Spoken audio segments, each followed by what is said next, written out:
Alléluia, alléluia, alléluia. Seigneur Jésus-Christ, nous te disons merci, Père éternel, nous te disons merci pour ta grâce, pour ta miséricorde. Merci pour tes bienfaits, Seigneur, merci pour ta miséricorde dans nos vies. Qui est comme toi, Seigneur, qui est comme toi, Yahweh. Tu règnes d'éternité en éternité et nul n'est semblable, comparable à toi. Sur toute la surface de la terre, tu règnes. Seigneur, toi qui as créé le ciel et la terre et tout ce qu'elle renferme. En cette soirée, je te dis merci. Je bénis et exalte ton saint nom, car tu es digne, tu es glorieux et tu es souverain. Merci Seigneur pour tout ce que tu nous accordes. Merci Seigneur pour la santé, pour la protection. Et merci pour ton sang qui a coulé sur la croix de Golgotha. Tu es digne, tu es digne.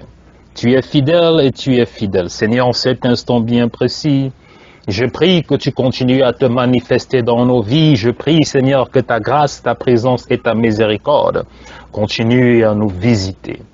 Que tu marches au-devant de nous, car tu es notre protection, tu es notre haute tour. En toi, Éternel, nous avons placé notre confiance. En toi, Seigneur, nous avons placé notre espoir. Merci, Papa, pour la vie de tous tes enfants. Merci pour la vie du peuple de Dieu. Merci pour la vie de tous ceux-là qui sont soumis au son de ma voix en cet instant bien précis. Je prie, Seigneur, que ton Saint-Esprit commence à se déployer.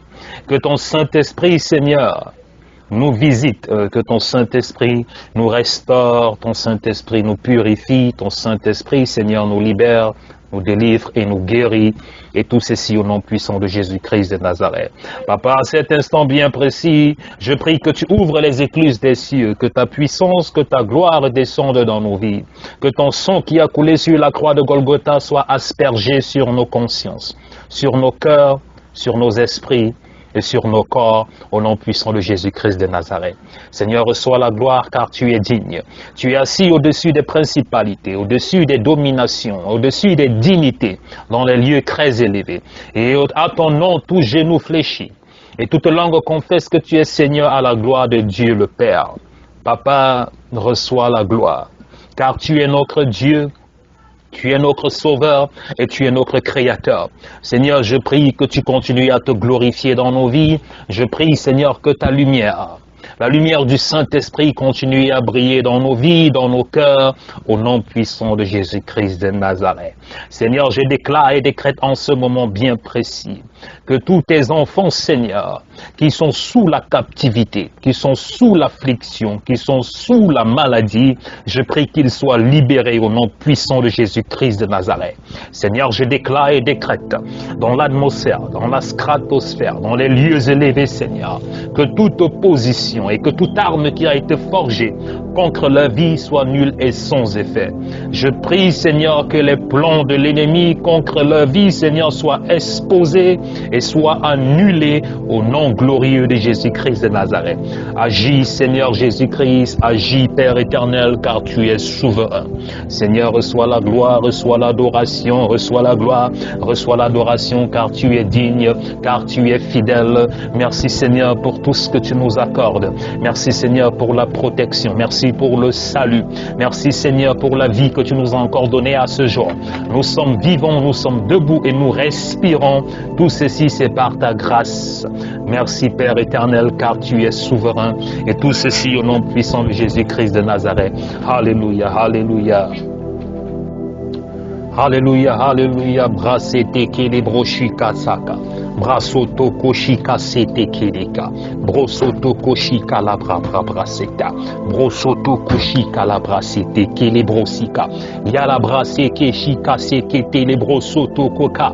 Brashaka kaka telebrese kelebrosotaka. Shakata breseke telebrosoko setaka brakala helebro. Alebresete kebrashaka seke brasaka. Saint-Esprit intervient, Saint-Esprit intervient, Saint-Esprit intervient. Célébrer chez Sabra, Kosoto, Koisebabra. Esprit de vie, esprit de vie, esprit de vie, intervient maintenant. Manifeste-toi, glorifie-toi, bras, célébro, soko, sekabra. Car nous avons besoin de toi, nous avons besoin de ta présence. Bressé, célébro, soka, saka, la braba. Brise les résistances, brise les oppositions. Bressé, célébro, soka, salabraba. Renverse les plans de l'ennemi, renverse les plans de l'ennemi. Soko, Sheke les brassa cassés tes brosseaux. Seigneur, agis maintenant, Seigneur, agis maintenant. Père éternel, glorifie-toi. Père éternel, agis, que ta lumière descende et que ton feu, Seigneur, commence à détruire les plantes, les semences de l'ennemi qui ont été plantées dans nos vies. Au nom puissant de Jésus-Christ de Nazareth, agis, esprit de vie, agis, esprit de Dieu. Glorifie-toi et manifeste-toi maintenant au nom puissant de Jésus-Christ de Nazareth. Seigneur, je prie que ceux-là qui sont soumis au son de ma voix maintenant, que Père éternel, tu les éclaires, tu les libères au nom glorieux de Jésus-Christ de Nazareth. Brasser les brossoto coché saka, que toute arme qui a été forgée contre leur vie soit nulle et sans effet au nom puissant de Jésus-Christ de Nazareth. Et nom puissant de Jésus-Christ de Nazareth, je déclare et décrète maintenant que toute langue qui s'est élevée en jugement contre ta vie soit nulle et sans effet au nom puissant de Jésus-Christ de Nazareth. Je déclare et décrète que ceux-là qui se sont rassemblés pour te voir chuter, pour t'humilier, pour te voir tomber, qu'ils soient confus maintenant au nom puissant de Jésus-Christ de Nazareth. Je te couvre dans le sang de Jésus-Christ, je te cache dans la présence de l'Éternel, afin que ceux qui te cherchent pour te nuire, pour te faire du mal, soient exposés au nom glorieux de Jésus-Christ de Nazareth. Père éternel, je déclare et décrète dans la vie de ceux-là qui sont en train de m'écouter présentement, que les serrures soient brisées, que les cadenas soient brisés, toute serrure, toute porte spirituelle qui a été fermée dans leur vie, Seigneur. Je déclare et décrète en cet instant qu'elle soit toute ouverte, qu'elle soit ouverte, qu'elle soit ouverte, qu'elle soit ouverte au nom glorieux de Jésus-Christ de Nazareth. Père éternel, agis maintenant, agis puissamment, agis glorieusement, marche au-devant de nous, Père éternel.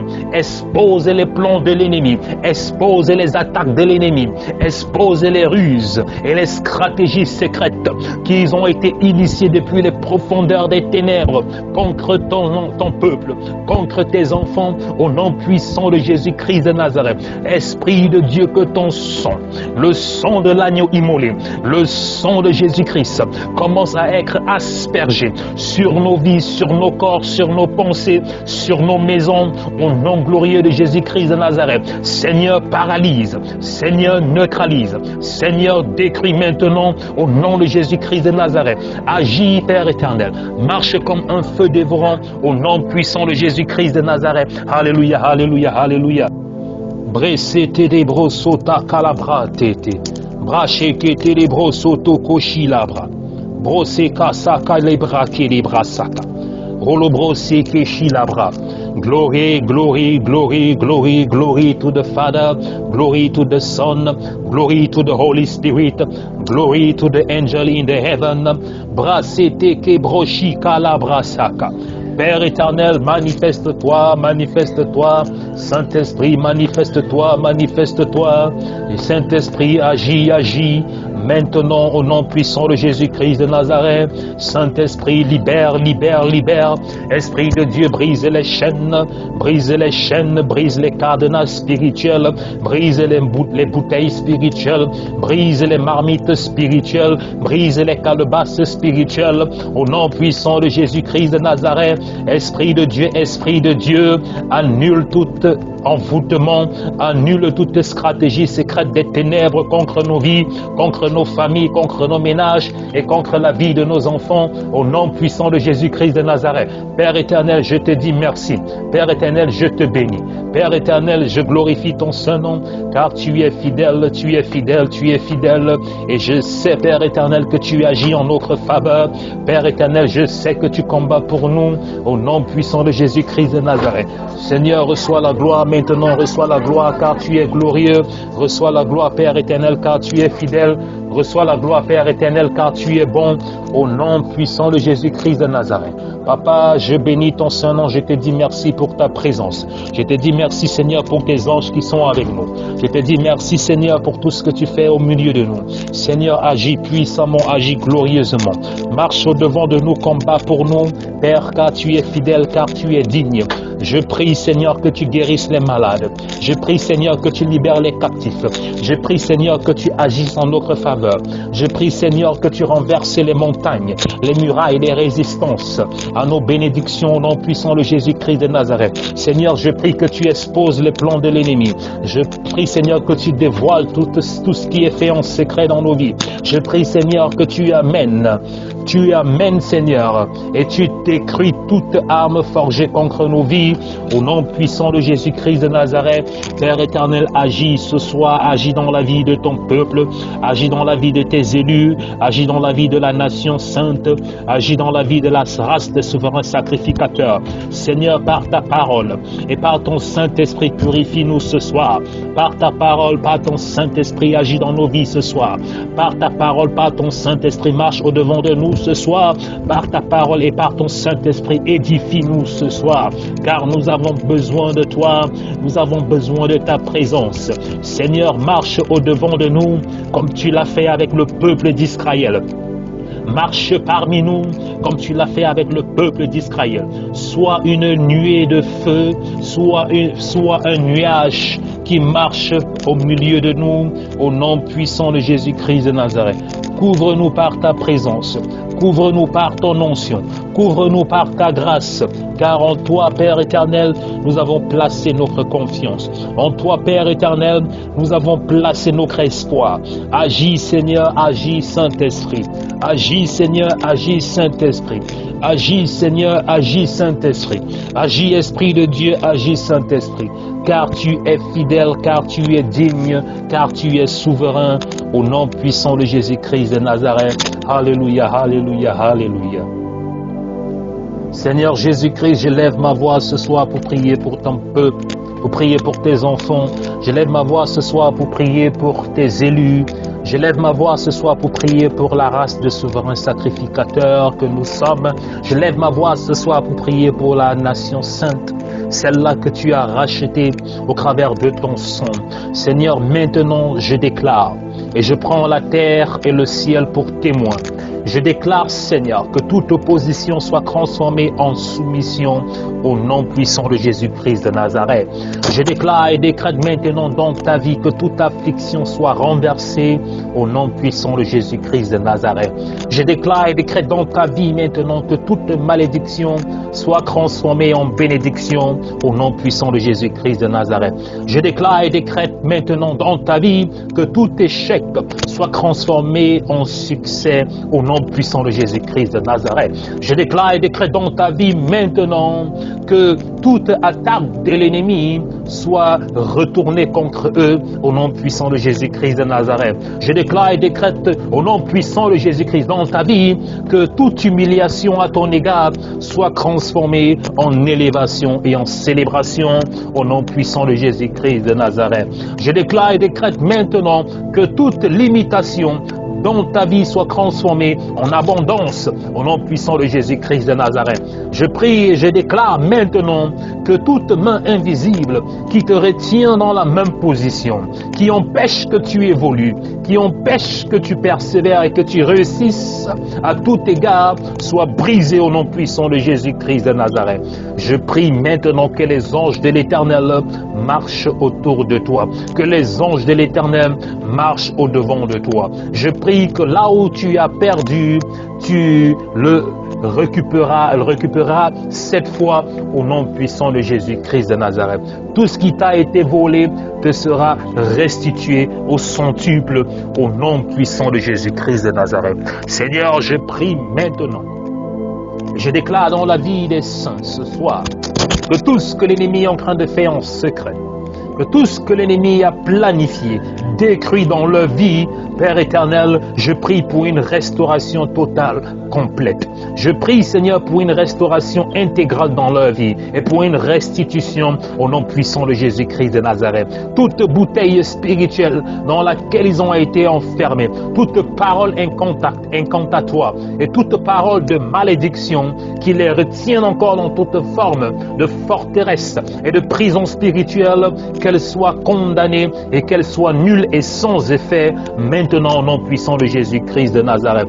Toi qui es soumis au son de ma voix, quels que soient tes défis, quels que soient tes problèmes, quelles que soient tes afflictions, je déclare et décrète que Jésus-Christ te libère maintenant, que Jésus-Christ te libère maintenant, que Jésus-Christ te libère maintenant, que tout coin ténébreux, tout voile des ténèbres qui te couvre encore, je prie maintenant que la lumière du Saint-Esprit les expose, que la lumière du Saint-Esprit les dévoile, que la lumière du Saint-Esprit restaure tout lieu, tout coin, tout recoin de ta vie qui ont été décrits par l'ennemi. Que la lumière du Saint-Esprit te restaure, te guérisse, te délivre au nom puissant de Jésus-Christ de Nazareth.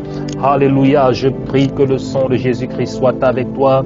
Je prie que le sang de Jésus-Christ marche avec toi. Je prie que le sang de Jésus-Christ soit aspergé sur tous les linceaux de ta porte, de ton domicile. Je prie que le sang de Jésus-Christ soit aspergé sur la vie de tes enfants. Je prie que le sang de Jésus-Christ soit aspergé sur tout ce que tu entreprendras comme projet avant la fin de cette année, au nom glorieux de Jésus-Christ, que j'ai élevé cette prière. Amen, amen. Gloire à Dieu, merci Père éternel pour ta présence parmi nous ce soir. Merci pour la vie de ton peuple qui est soumis au son de ma voix. Alléluia. Shalom, bien-aimés, je remercie le Seigneur pour la vie de tout un chacun d'entre vous. Je remercie notre Père éternel qui nous a encore gardés parmi le séjour des vivants, qui nous a protégés contre les attaques de l'ennemi, les fureurs de la nuit et les flèches enflammées de la journée. Notre Dieu est merveilleux, peuple de Dieu. Bien-aimé, toi qui es en train de m'écouter, j'aimerais tout simplement te rappeler que notre Dieu est merveilleux. Pourquoi je le dis? Tout simplement parce que si tu m'écoutes, si tu as la possibilité de pouvoir m'écouter, c'est tout simplement parce que l'Éternel t'a gardé dans le séjour des vivants. Si l'Éternel t'a gardé dans le séjour des vivants, il t'a préservé dans le séjour des vivants, ça veut tout simplement dire qu'il n'a pas encore fini avec toi. Ça veut tout simplement dire que ton parcours et ton séjour au milieu des vivants n'est pas encore achevé. Quel que soit ce que tu traverses présentement, quel que soit ce que tu vis, quels que soient tes défis, quels que soient tes challenges, rappelle-toi que Dieu n'a pas encore fini avec toi. Parce que du moment où nous mourrons, nous ne pouvons plus adorer notre Dieu, nous ne pouvons plus le servir. Ça veut dire que notre séjour, notre parcours sur la terre des vivants est achevé. Alléluia. Mais le simple fait que tu sois encore en vie, quel que soit ce que tu es en train de traverser maintenant, tu peux être affligé par la maladie, tu peux être affligé par les persécutions, tu peux être affligé par toutes sortes d'attaques spirituelles. Tu peux être humilié. Alléluia. Mais tant que tu es encore en vie, Dieu n'a pas encore fini avec toi. Parce que si Dieu a fini avec toi, alors qu'est-ce qu'il fera? Il va tout simplement récupérer ce qu'il appartient en toi, qui est le souffle de vie. Alléluia. Et lorsque Dieu retire le souffle de vie, alors il y a séparation entre le corps et l'âme. Ça veut dire que ton séjour sur la terre, ton voyage et ta mission sur la terre est achevée. Mais si tu vis encore, garder espoir, ça veut tout simplement dire que l'Éternel n'a pas encore fini avec toi. Et la Bible me dit ceci, que la fin d'une chose est mieux que son commencement. La fin d'une chose est mieux que son commencement. Ça veut tout simplement dire que c'est la fin, alléluia, qui détermine. C'est la fin de ta vie qui va déterminer ton parcours sur la terre des vivants. Même si aujourd'hui tu es en train de souffrir, même si aujourd'hui ce que tu espères, ce que tu demandes, ce que tu attends de Dieu, alléluia, ne s'est pas encore manifesté, ne te décourage pas.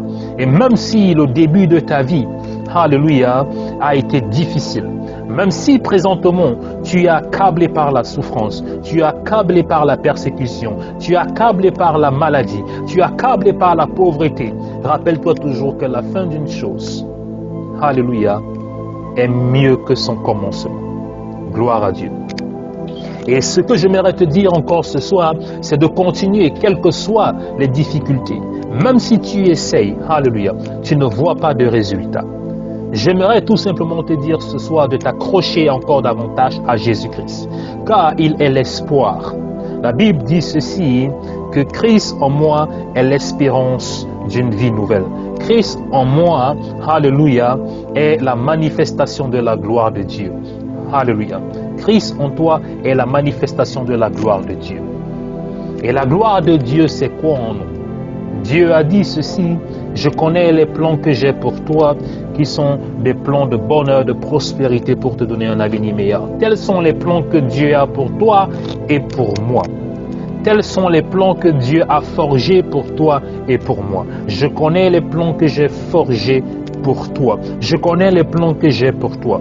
Bien-aimé, comme je le dis, tant que tu vis encore, n'abandonne pas.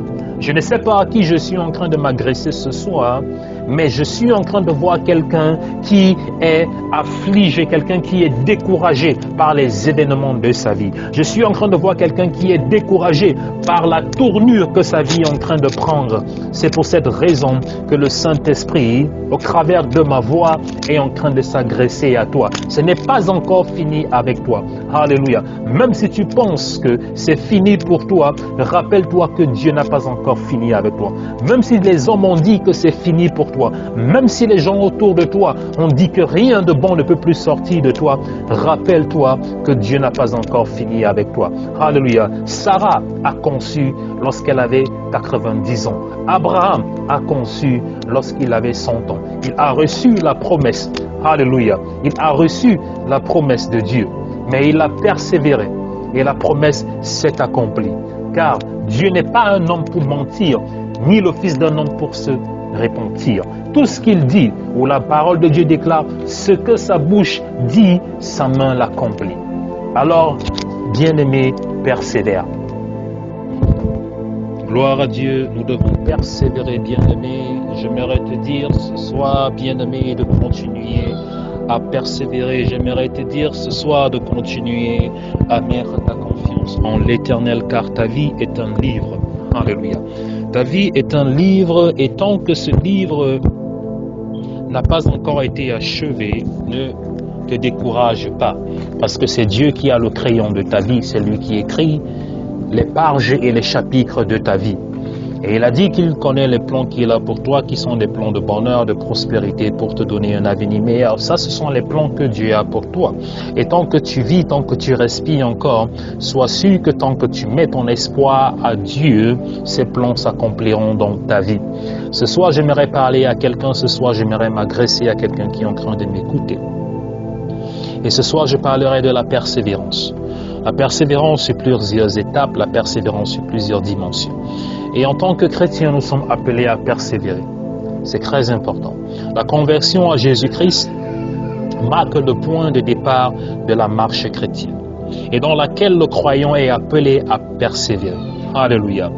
Le croyant est appelé à persévérer en manifestant une foi ferme. Et comme tantôt j'étais en train de le dire, nous devons persévérer, nous devons manifester une foi qui est ferme. Tu dois avoir cette foi. Ta foi doit être ébranlable. Parce que dans cette marche qui marque le début de notre conversion, qui est le point de départ, nous allons faire face aux tribulations. Nous allons faire face au monde. Nous allons faire face au péché. Nous allons faire face à notre passé. Alléluia. Et nous sommes appelés à persévérer. Parce que si nous ne persévérons pas, nous allons abandonner. Le plus important n'est pas de commencer la course. Le plus important n'est pas de commencer la marche. Alléluia. Mais le plus important, comme je l'ai dit, c'est de l'achever. Plusieurs enfants de Dieu commencent cette marche chrétienne, qui commence au début, qui commence au moment où ils se convertissent, qui commence au moment où ils acceptent Jésus-Christ comme leur Seigneur et Sauveur. Alléluia. Mais plusieurs n'achèvent pas cette marche. Pourquoi? Parce qu'ils n'arrivent pas à persévérer. Ils ne persévèrent pas. Et non pas seulement ils ne persévèrent pas, mais aussi ils ne manifestent pas une foi ferme.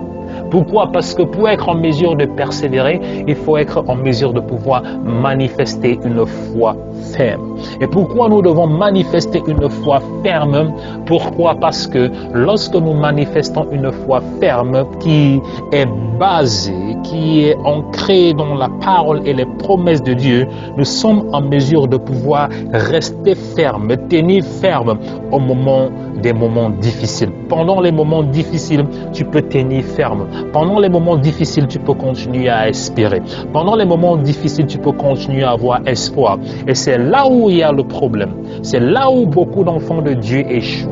Ils échouent à ce niveau lorsque les tribulations commencent à s'élever, lorsque l'ennemi commence à s'élever, lorsque l'ennemi commence à les frapper. La Bible nous parle de l'histoire de Job, qui a été affligé, alléluia, qui a été attaqué. Tous les domaines de sa vie ont été attaqués par l'ennemi. Mais il a persévéré. Il a gardé sa foi en Dieu. Il a gardé son espoir en l'Éternel. Il a persévéré dans les tribulations. Alléluia. Pourquoi? Parce qu'il avait compris quelque chose. Il avait compris ce dont je suis en train de vous expliquer, bien-aimé. Et il avait compris que même si le diable avait réussi à détruire ses biens, avait réussi à détruire ses relations avec ses proches, avait réussi à détruire, à prendre la vie de ses enfants, avait réussi à prendre sa santé, avait réussi à attaquer son intégrité physique, son intégrité mentale. Alléluia. Mais il avait compris que s'il était encore en vie, ça veut dire que Dieu n'avait pas encore fini avec lui. Et c'est ce point important que j'aimerais que toi qui m'écoutes ce soir, tu essaies de comprendre. C'est Dieu qui a le dernier mot dans ta vie. Ce n'est pas un homme. Les hommes aujourd'hui peuvent dire que c'est fini pour toi. Même le docteur aujourd'hui peut dire que c'est fini pour toi. Le docteur peut dire aujourd'hui qu'il te reste quelques semaines à vivre. Alléluia. Les hommes aujourd'hui peuvent se moquer de toi. Ils te regardent. Ils disent que, oh, cette personne-là, il n'y a plus rien à faire. Alléluia. Tu es un raté, tu es une ratée. Tu ne peux plus rien faire, tu ne peux pas réussir. Ils peuvent se moquer de toi, ils peuvent t'humilier. Alléluia. Mais rappelle-toi que tant que tu vis, tant que tu as encore le souffle de vie en toi, ça veut dire que Dieu n'a pas encore fini avec toi. Et c'est Dieu qui a le dernier mot dans ta vie. Alléluia. Un homme peut te maudire. Alléluia. Un homme peut dire n'importe quoi sur toi. Mais tant que Dieu n'a pas encore fini avec toi, tu dois continuer à persévérer. Même si tu ne vois pas le bout du tunnel, même si tu ne vois pas ton demain, continue à persévérer. Parce que Dieu a le dernier mot dans ta vie. Alléluia. Gloire à Dieu. Et la parole de Dieu nous appelle à persévérer. Et lorsque nous lisons dans le livre de Hébreux chapitre 12 verset 1, Hébreux chapitre 12 verset 1, et pendant que j'irai dans cet enseignement, je donnerai des versets bibliques et vous pouvez les noter. Au fur et à mesure que j'entrerai en profondeur dans cet enseignement, notez les différents passages bibliques que je vais vous donner. Hébreux chapitre 12 verset 1 me dit ceci: nous donc aussi, puisque nous sommes environnés d'une si grande nuée de témoins, rejetons tout fardeau et le péché qui nous enveloppe si facilement, et courons avec la persévérance dans la carrière qui nous est ouverte. Alléluia. Et si l'auteur du livre de Hébreux nous demande comme tout autre témoin, parce que nous ne sommes pas les seuls, lorsque nous avons accepté Jésus-Christ, la conversion à Jésus-Christ a marqué le début ou le départ de notre marche chrétienne. Mais tu dois savoir que tu n'es pas le seul. Et la Bible dit ceci, que les mêmes souffrances que tu traverses aujourd'hui, d'autres frères en Christ, d'autres chrétiens aussi dans le monde entier traversent les mêmes défis, traversent les mêmes souffrances. Alors ce que tu vis aujourd'hui n'est pas nouveau. La Bible déclare qu'il n'y a rien de nouveau sous le soleil. Ne pense pas que ce que tu vis aujourd'hui comme tribulation, comme souffrance, sont nouveaux à Dieu. Non. Et c'est pour cette raison que dans Hébreux, la Bible nous dit ceci, que nous devons courir avec persévérance dans la carrière qui nous a été ouverte. Et cette carrière qui est ce parcours qui nous a été ouverte, c'est quoi? C'est la marche chrétienne. Alléluia. Dans cette marche chrétienne qui nous a été ouverte. Et comme tantôt je disais ceci, notre persévérance doit se manifester dans plusieurs domaines. Lorsqu'on parle de persévérance dans la marche chrétienne, cette persévérance en elle-même doit se manifester dans différents domaines. Et le premier domaine dans lequel nous devons manifester la persévérance qui est un fruit de l'esprit, alléluia, c'est dans la lecture de la Bible. Alléluia. Nous devons être persévérants dans la lecture de la Bible. Comme je l'ai dit tantôt, nous devons manifester, alléluia, la persévérance dans cette marche chrétienne. Mais la persévérance en elle-même, tantôt comme je le disais, doit être manifestée dans différents domaines dans cette marche chrétienne. Et le premier domaine, c'est la persévérance dans la lecture de la Bible. La parole de Dieu étant la source de la foi et la nourriture spirituelle du croyant, alléluia, nous pouvons aller dans Romains chapitre 10, verset 17 me dit ceci: ainsi la foi vient de ce que l'on entend, et ce que l'on entend vient de la parole de Christ. Je vais relire Romains chapitre 10, verset 17.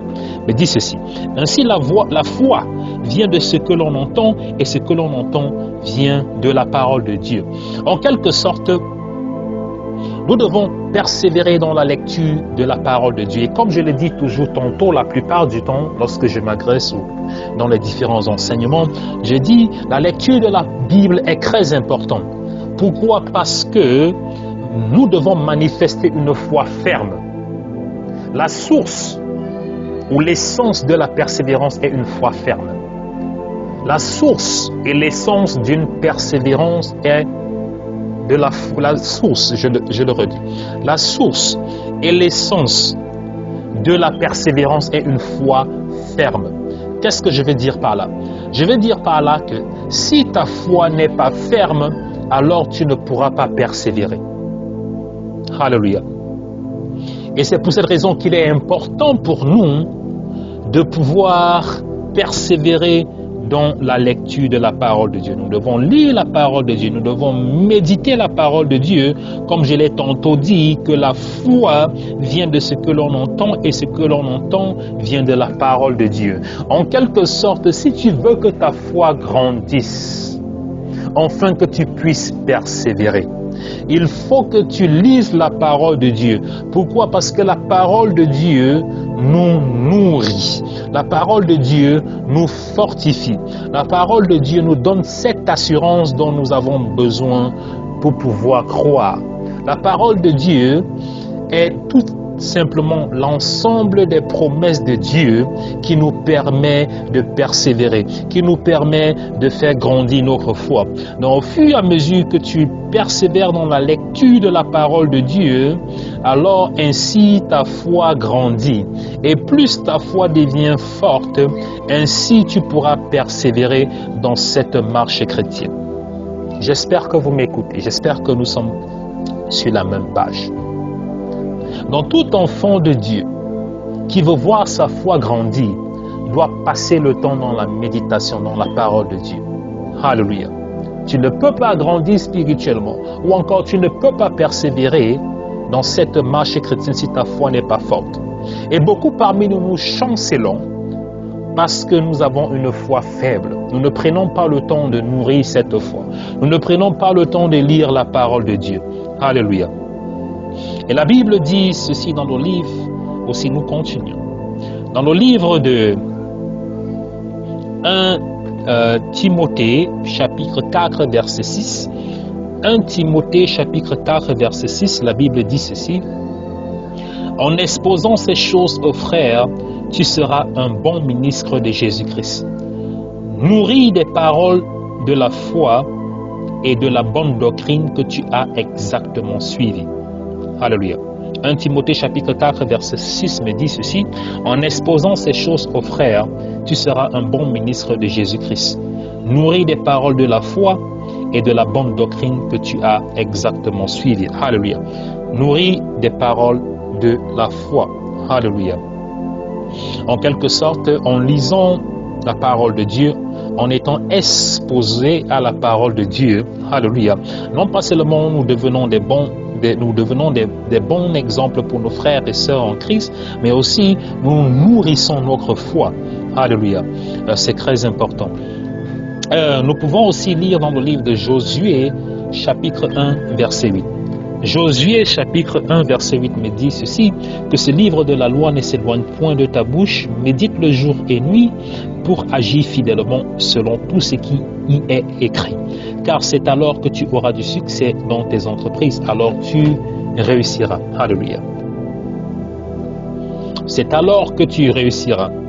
Ce livre qui est la Bible, ne t'éloigne point de ce livre, médite dans ce livre jour et nuit, et c'est ainsi que tu réussiras dans tout ce que tu entreprendras.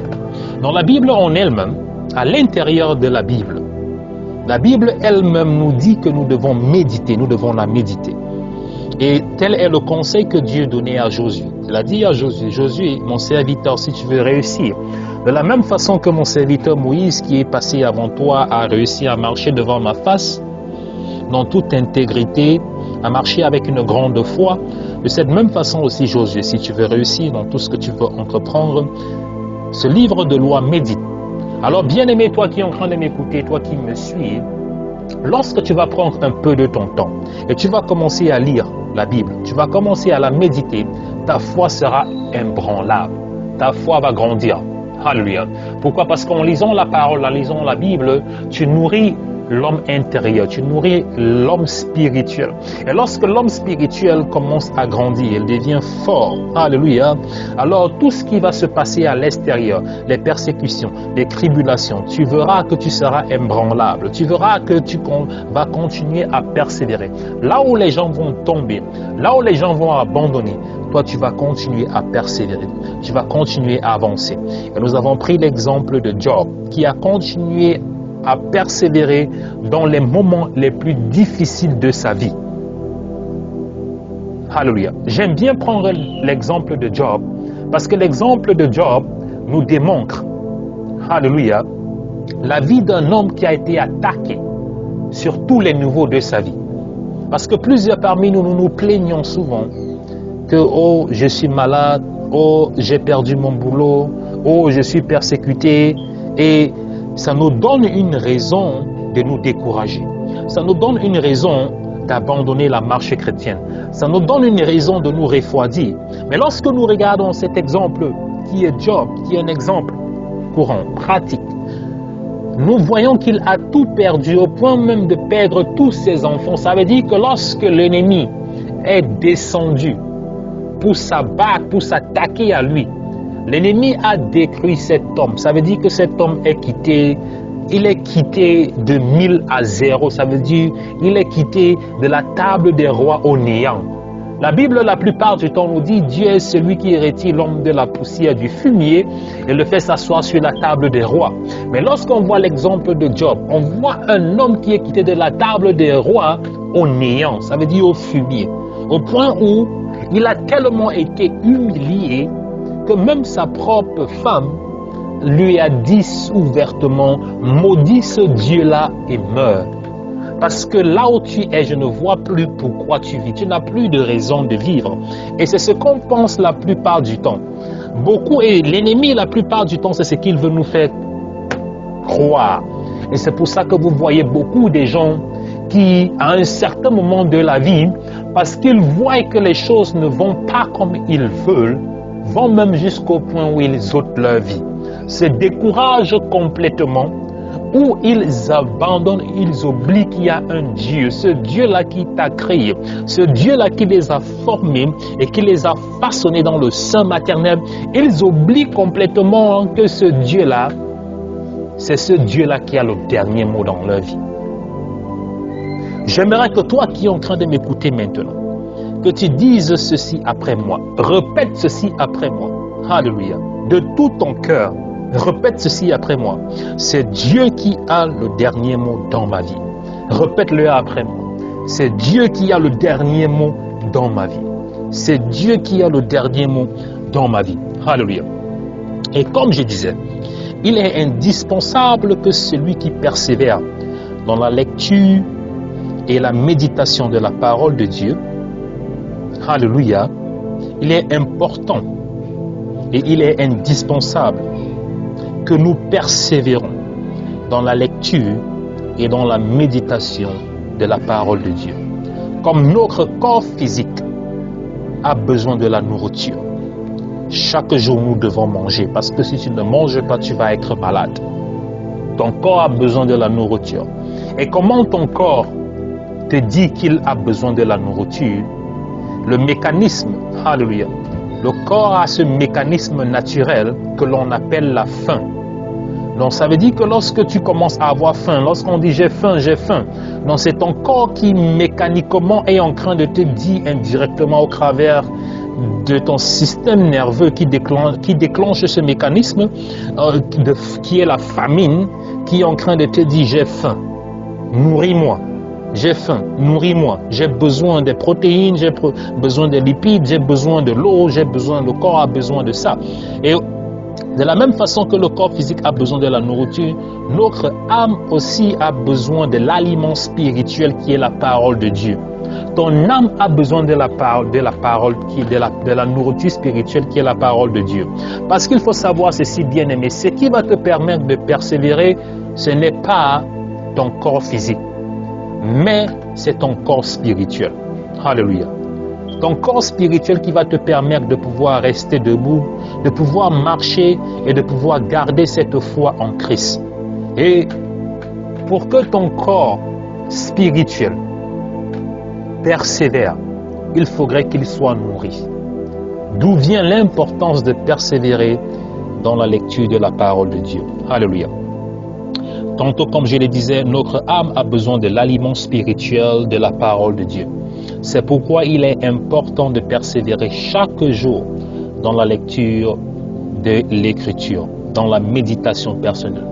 Si tu m'écoutes ce soir, si tu m'écoutes aujourd'hui, c'est tout simplement un rappel. Nous devons persévérer quotidiennement dans la méditation. Tu ne peux pas t'en sortir, tu ne peux pas persévérer parce que ça sera facile pour l'ennemi de te faire chuter. Ça sera facile pour l'ennemi d'amener le doute, d'amener le découragement tant que ton âme, ton être spirituel n'est pas nourri par la parole de Dieu.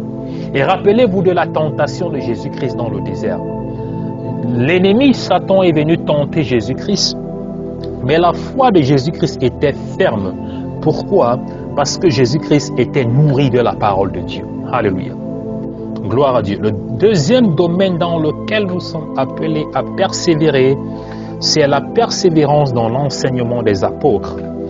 Selon Actes chapitre 2, verset 42, nous sommes appelés à persévérer dans l'enseignement des apôtres. Et qu'est-ce que ça veut dire? Ça veut tout simplement dire ceci. Écouter l'évangile, c'est indispensable pour parvenir à la foi et au salut. Jean chapitre 5, verset 24 me dit ceci. Jean chapitre 5, verset 24 me dit ceci. En vérité, je vous le dis. Celui qui écoute ma parole et qui croit à celui qui m'a envoyé a la vie éternelle et ne vient point en jugement, mais il est passé de la mort à la vie. Alléluia. Et qu'est-ce que ça veut dire par là? Écouter l'évangile, c'est indispensable pour parvenir à la foi et au salut. Mais ensuite, le croyant a besoin d'un enseignement basé sur l'écriture pour être instruit dans la vérité biblique et connaître les doctrines fondamentales. Alléluia. Et je pense que j'ai eu à parler de cela, les principes élémentaires, alléluia, ou encore les doctrines fondamentales de la foi chrétienne. Nous devons persévérer dans l'enseignement des apôtres. Ça veut dire tout simplement persévérer dans tout enseignement basé sur l'écriture pour être instruit dans la vérité. Et je l'ai dit la dernière fois en disant ceci, ce n'est pas tous ceux-là qui viennent au nom de Jésus-Christ ou au nom de Dieu véritablement qui nous enseignent les vérités bibliques. Nous faisons partie de certaines dénominations, mais nous devons nous rassurer en tout temps et en tout lieu que toutes les doctrines qui supportent ou qui soutiennent Alléluia, ces dénominations sont des vérités bibliques. Nous devons à tout temps et en tout lieu nous rassurer que toute doctrine qui sont enseignées dans certaines dénominations dans lesquelles nous appartenons, nous devons nous rassurer que ces doctrines-là sont des vérités bibliques. C'est pour cette raison que la Bible nous appelle à persévérer dans l'enseignement des apôtres. Et lorsque la parole de Dieu nous appelle à persévérer dans l'enseignement des apôtres, la parole de Dieu est tout simplement en train de nous appeler à persévérer dans les vérités bibliques, connaître les doctrines fondamentales.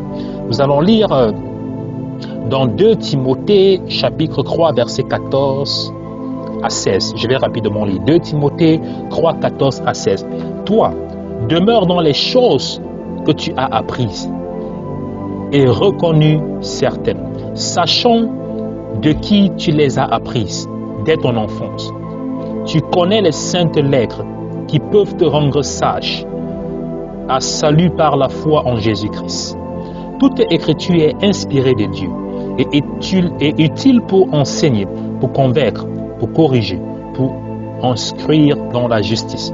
2 Timothée chapitre 3, verset 14 à 16. Alléluia. Les lettres de Timothée, que ce soit 1 Timothée ou 2 Timothée, ce sont les épîtres. Ce sont des lettres que Paul a écrites à Timothée qui était son fils spirituel.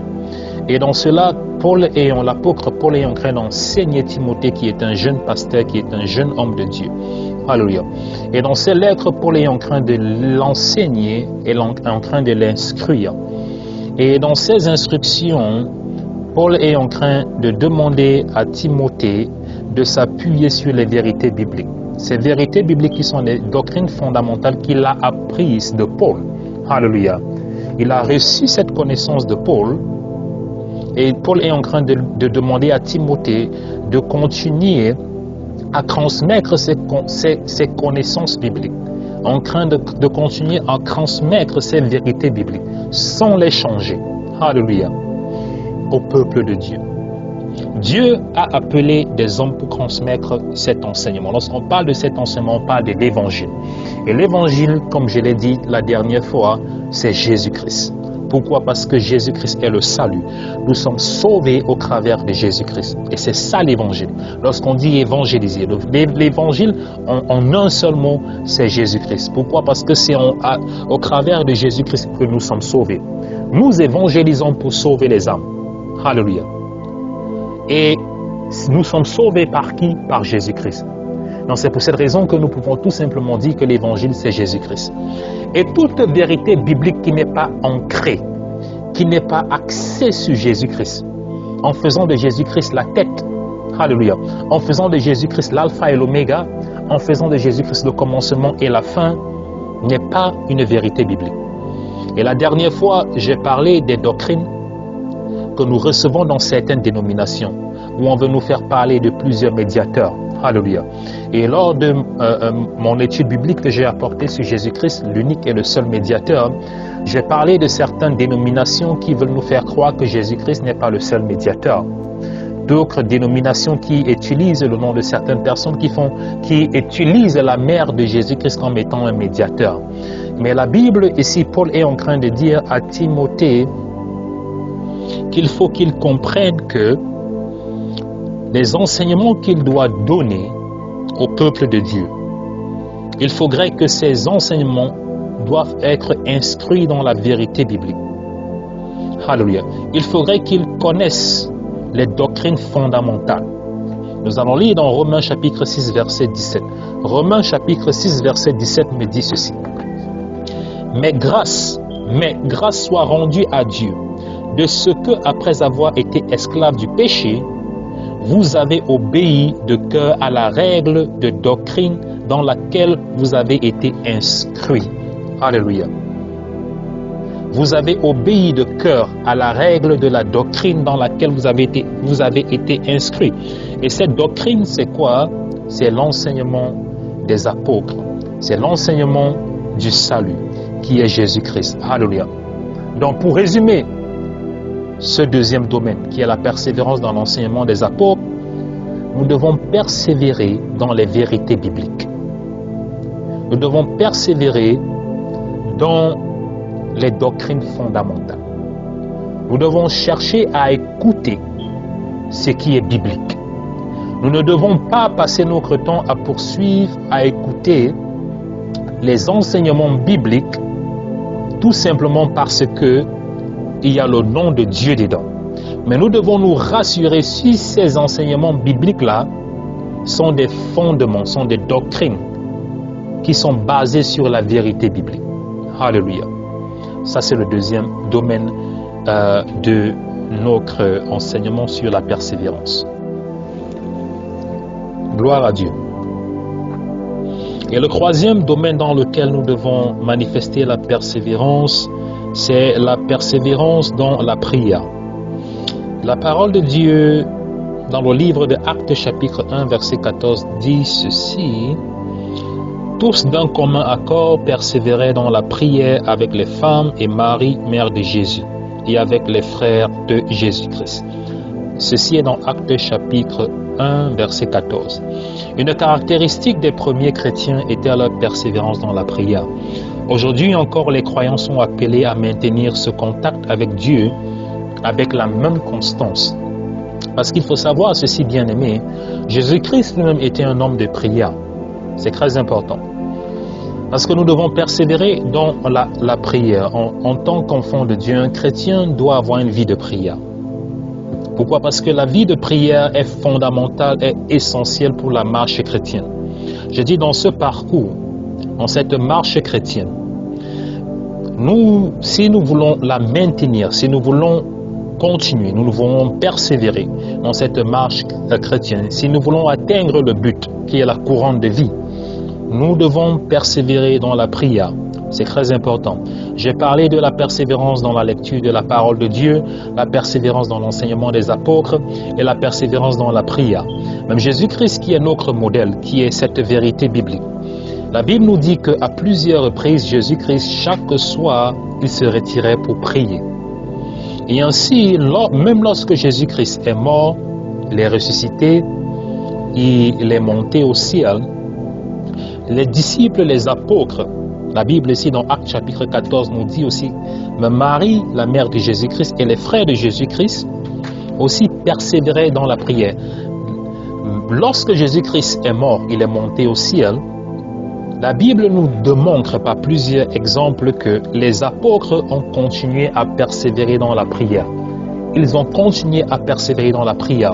Et s'ils ont fait cela, c'est un exemple pour nous. Aujourd'hui, les chrétiens de cette dispensation, alléluia, de persévérer dans la prière. La persévérance dans la prière, c'est une clé. Et je sais qu'à plusieurs reprises, j'ai eu à parler, j'ai eu à enseigner. Ta foi ne peut pas grandir, ou tu ne peux pas être victorieux des épreuves si tu n'as pas une vie de prière, si tu ne persévères pas dans la prière. Alléluia. Car c'est une clé fondamentale. Jésus-Christ qui était rempli du Saint-Esprit, Jésus-Christ qui était l'expression de la divinité de Dieu sur la terre, était un homme de prière. Pourquoi Jésus-Christ devait prier? Pourquoi Jésus-Christ priait? Tout simplement parce qu'il avait compris que pour faire face à tous les défis, les challenges, les oppositions dont il faisait face quotidiennement, il fallait que sa foi soit ferme. Alléluia. Et c'est pour cette raison qu'il se fortifiait dans la prière. Bien-aimé, la prière en elle-même n'est pas seulement un mode de communication entre nous et Dieu, mais la prière est aussi un mode de communication entre nous-mêmes. Alléluia. La prière a plusieurs directions. La première direction, elle est verticale. Alléluia. Ça veut dire que verticale, ça veut dire la communication entre nous et Dieu. Et la deuxième, elle est horizontale. Ça veut dire la communication entre nous-mêmes. Pourquoi? Parce que lorsque tu commences à prier, tu communiques avec ton âme. Ton esprit communique avec ton âme. Alléluia. Et c'est très important. Mais j'entrerai en profondeur dans cette dimension de la prière. Comme je disais tantôt, nous avons lu dans Actes chapitre 1, verset 14, nous allons lire aussi dans Actes chapitre 2, verset 42. Actes chapitre 2, verset 42. Là, il est écrit: ils persévéraient dans l'enseignement des apôtres, 1, dans la communion fraternelle, 2, dans la fraction du pain, 3, et dans la prière. Et c'est ce que les apôtres faisaient. Les disciples de Jésus-Christ, c'est ce qu'ils faisaient. Après la mort de Jésus-Christ, lorsque Jésus-Christ est monté, l'ascension de Jésus-Christ, la Bible nous dit ceci clairement, que voici ce qu'ils faisaient. Ce qui a permis aux disciples de Jésus-Christ de pouvoir continuer l'œuvre du salut, de pouvoir continuer l'évangile, de pouvoir continuer cette marche chrétienne. Du moment où ils ont reçu Jésus-Christ, du moment où ils ont été appelés dans l'œuvre, car Jésus-Christ a dit: venez à moi, je ferai de vous des pécheurs d'hommes. De cet instant jusqu'à la propagation de l'évangile après la mort de Jésus-Christ, jusqu'au moment où ils ont commencé à prêcher l'évangile, rappelez-vous que Jésus-Christ, il est mort, il est monté au ciel, il a laissé ses disciples. Mais aujourd'hui, l'évangile est répandu et il les a laissés à Jérusalem. Parce qu'il a dit à ses disciples: restez à Jérusalem, ne quittez pas Jérusalem jusqu'à ce que vous recevrez le Saint-Esprit. Donc ça veut dire que Jésus-Christ est monté au ciel. Il a laissé ses disciples à Jérusalem. La Bible nous parle de la chambre haute, ils étaient au nombre de 120. Mais l'évangile a commencé à Jérusalem. Mais aujourd'hui, l'évangile est répandu dans tous les 4 coins du monde. Mais alors qu'elle a commencé à Jérusalem. Mais comment ces disciples-là, qui étaient 12, ont pu répandre l'évangile dans tout le monde entier? Aujourd'hui, on connaît Jésus-Christ dans tous les coins de la terre. C'est tout simplement parce que les disciples de Jésus-Christ ont achevé cette marche chrétienne. Ils n'ont pas abandonné, ils ne sont pas arrêtés en route. Ils ne se sont pas découragés. Bien même qu'ils ont fait face aux tribulations, bien même qu'ils ont fait face aux afflictions, bien même qu'ils ont été torturés. Laissez-moi vous dire ceci pour ceux qui ne le connaissent pas. Lorsque vous lisez la Bible, et même pas seulement la Bible, et même lorsque vous lisez les manuscrits juifs hébreux, parce que la Bible ne parle pas de ça, parce qu'il y a d'autres manuscrits qui ont été écrits qui parlent de la vie des disciples. Les 12 disciples de Jésus-Christ, lorsqu'on enlève Judas, lui qui s'est pendu, qui a été remplacé par Barnabas, les 12 disciples de Jésus-Christ, tous ont été tués. Ils ont été torturés, ils ont été tués. Tous ont été tués. Pendant la propagation de l'évangile, ils ont été tous tués. Le seul disciple de Jésus-Christ qui est mort d'une mort naturelle, ça veut dire qu'il est mort d'une mort naturelle dans sa vieillesse, c'est l'apôtre Jean. Jean est le seul disciple qui est mort d'une mort naturelle. Tous les autres disciples de Jésus-Christ ont été exécutés. Et la première exécution d'un disciple de Jésus-Christ se trouve dans le livre des Actes des Apôtres, qui est Jacques, qui a été décapité. Il a été décapité. Et tous les autres disciples de Jésus-Christ, bien même que certains ne sont pas mentionnés dans la Bible, mais qui sont mentionnés dans certains manuscrits bibliques, extra bibliques, qui nous disent comment certains des disciples de Jésus-Christ ont été tués. Pierre, l'apôtre Pierre, comme il a été tué, même Paul, l'apôtre Paul, il a été exécuté à Rome. Et certains manuscrits extra bibliques nous disent que Paul, l'apôtre Paul, a été, comme on dit, son corps a été séparé en 2. Ça veut dire qu'on a attaché ses mains, on a attaché ses pieds et on a tiré de tel moment, au tel point où son corps a été séparé en 2. C'est beaucoup de choses que nous les chrétiens, nous ne connaissons pas. L'apôtre Pierre, il a été crucifié, comme Jésus-Christ. Mais il a été crucifié, sa crucifixion a été plus pire que celle de Jésus-Christ. Pourquoi? Parce que l'apôtre Paul a été crucifié en l'envers. Ça veut dire que sa tête, ses pieds étaient en haut et sa tête était en bas. Vous voyez de la façon dont Jésus-Christ a été crucifié. Mais Pierre, l'apôtre Pierre, a été crucifié à l'envers. Donc, pour vous faire comprendre ceci, que les disciples de Jésus-Christ, lorsqu'on parle de persécution aujourd'hui, nous les chrétiens aujourd'hui, nous sommes en mesure de pouvoir exprimer notre foi dans certains endroits. Les afflictions que nous vivons, c'est pour ça que l'apôtre Pierre disait, Ne soyez pas surpris car ce que vous vivez aujourd'hui, beaucoup d'autres chrétiens ont vécu et même plus pire que vous.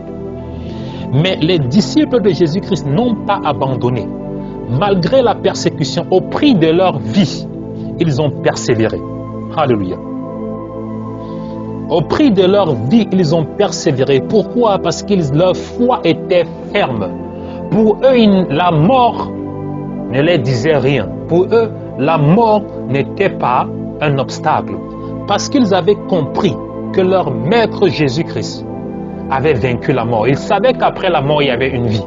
C'est pour cette raison qu'ils sont allés au bout. Ils ont prêché l'évangile au point de perdre leur vie. Alléluia. Ils ont prêché l'évangile au point où leur vie a été ôtée. Mais ils n'ont pas eu peur. Ils n'ont pas baissé les bras. Tout simplement parce qu'ils ont persévéré jusqu'au bout. Et le quatrième domaine dans lequel nous sommes appelés à manifester la persévérance, c'est dans la communion fraternelle. Alléluia. Et la Bible dit ceci dans le livre de 1 Corinthiens, chapitre 12 à 17. 1 Corinthiens, chapitre 12 à 17. La Bible dit ceci, je vais lire rapidement parce que c'est un long verset. Car comme le corps est un et a plusieurs membres, et comme tous les membres du corps, malgré leur nombre, ne forment qu'un seul corps, ainsi en est-il de Christ. Nous avons tous en effet été baptisés d'un seul esprit pour former un seul corps, soit juifs, soit grecs, soit esclaves, soit libres, et nous avons tous été abreuvés d'un seul esprit. Ainsi le corps n'est pas un seul membre, mais il est formé de plusieurs membres. Si le pied disait parce que je ne suis pas une main, je ne suis pas du corps, ne serait-il pas du corps pour cela? Et si l'oreille disait parce que je ne suis pas un œil, je ne suis pas du corps, ne serait-elle pas du corps pour cela? Si tout le corps était œil, où serait lui? S'il était tout ouïe, où serait l'odorat? Alléluia. La Bible nous appelle aussi à communier dans ce que l'on appelle la communion fraternelle. C'est très important. Dieu a voulu que l'Église soit un corps dont les membres dépendant les uns et les autres. Le croyant a absolument besoin d'un lien avec une communauté. Il est nécessaire qu'il persévère dans la communion fraternelle. Alléluia. Et c'est ce que je suis en train de dire. Et si maintenant, la Bible nous le dit clairement, et la plupart du temps, je le dis tout le temps. Tout chrétien qui veut grandir spirituellement doit faire partie d'une communauté. Une communauté chrétienne. Alléluia. Comme vous qui êtes en train de m'écouter présentement, vous faites partie de cette communauté qui est la grâce de la Pentecôte. Et pourquoi nous avons besoin de faire partie d'une communauté? Parce que vous êtes en train de m'écouter. Je suis en train d'apporter cet enseignement sur la persévérance. Et ce que vous êtes en train d'écouter de moi aujourd'hui est en train de vous fortifier. Alléluia. Les enseignements que je suis en train de donner présentement, vous qui êtes en train de m'écouter, votre foi est en train de grandir au travers de ces enseignements. Et si votre foi grandit, c'est tout simplement parce que vous faites partie de cette communauté. Par contre, si vous êtes dans un coin, vous ne faites pas partie d'une assemblée, ça sera difficile pour vous de grandir. Alléluia. Pourquoi? Lorsque nous venons ensemble, il est très important. Parce que la Bible dit que les apôtres le faisaient aussi. Les apôtres persévéraient. Nous avons lu dans Actes chapitre 2, verset 42. Ça n'a pas commencé aujourd'hui. L'Église primitive a été bâtie selon ces principes.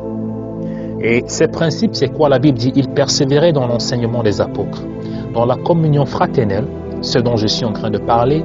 Pourquoi? Parce qu'ils étaient tous ensemble. La Bible dit qu'ils se rassemblaient tout le temps pour prier. Et l'exemple nous a été donné lorsque les disciples étaient rassemblés dans la chambre haute. Ils priaient tout le temps, ils étaient ensemble. Ils priaient ensemble, ils chantaient ensemble, ils partageaient le pain ensemble. Alléluia. Dans la fraction du pain et dans la prière. Ils le faisaient.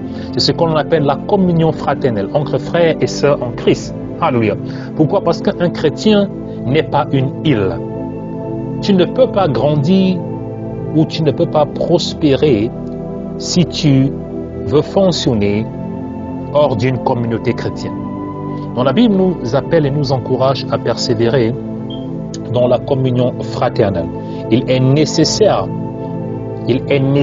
pour tout chrétien qui veut grandir spirituellement, pour tout chrétien qui veut achever la marche chrétienne de la conversion, alléluia, jusqu'à la couronne de vie, il est important pour tout chrétien qui veut devenir mature, qui veut voir l'homme intérieur grandir, de persévérer dans une communauté fraternelle. La plupart du temps, on parle des églises, on parle des assemblées. C'est très important, des groupes de prière, peu importe. Mais il est très important de venir avec des frères et sœurs en Christ, d'être dans un lieu où il y a des frères et sœurs en Christ qui ont la même vision, alléluia, qui ont la même notion biblique, qui servent Dieu. Pourquoi? Parce que lorsque vous êtes dans une communauté fraternelle, il faut savoir que il y a des moments où la foi faiblit. Et si vous êtes dans ces moments-là, vous avez besoin d'être au milieu des gens qui ont une foi qui est ferme. Pourquoi? Parce que c'est contagieux. Vous avez besoin des gens qui vont être là pour vous encourager pendant les moments difficiles. Vous avez besoin des gens qui seront là pour vous montrer le bon chemin. Lorsque vous doutez, ou lorsque vous avez des questions, vous vous posez des questions, vous avez besoin des gens qui seront autour de vous pour vous aider. Vous avez besoin des gens qui seront autour de vous pour vous montrer le chemin. Alléluia. Vous avez besoin des gens qui seront autour de vous pour vous aider dans la prière. Donc c'est très important. Alléluia. Je vais m'arrêter là pour cet enseignement. Je pensais que j'allais finir, je pensais que j'allais terminer cet enseignement, mais je me rends compte qu'il est un peu très long, donc je vais m'arrêter là pour cette première partie. Et nous allons continuer la deuxième partie de cet enseignement mercredi prochain, si Dieu le permet. Mais je préfère m'arrêter là pour ce moment pour vous donner la possibilité de pouvoir suivre et méditer sur les différents versets bibliques que j'ai donnés. C'est très important que vous essayez de comprendre, méditer sur les versets bibliques que j'ai donnés pour appuyer cet enseignement. Mais comme cet enseignement est un peu plus long que je l'ai prévu, je vais m'arrêter là pour cette première partie. Donc, mercredi prochain, si Dieu le permet, nous allons continuer la deuxième partie de cet enseignement. Et je prie que notre Seigneur Jésus-Christ nous donne la grâce de continuer à persévérer dans cette marche chrétienne. Je prie que notre Seigneur Jésus-Christ continue à fortifier au milieu de nous ceux-là qui faiblissent, ceux-là qui ont abandonné, ceux-là qui ont chuté, et que là où ils sont tombés, que le Saint-Esprit les relève. Car la parole de Dieu déclare ceci: cette fois le juste tombera et cette fois il se relèvera. Donc je prie que cet enseignement soit ancré et forgé dans vos cœurs et qu'elle serve à votre épanouissement spirituel et aussi à nourrir votre foi. Soyez bénis, peuple de Dieu. Shalom, shalom.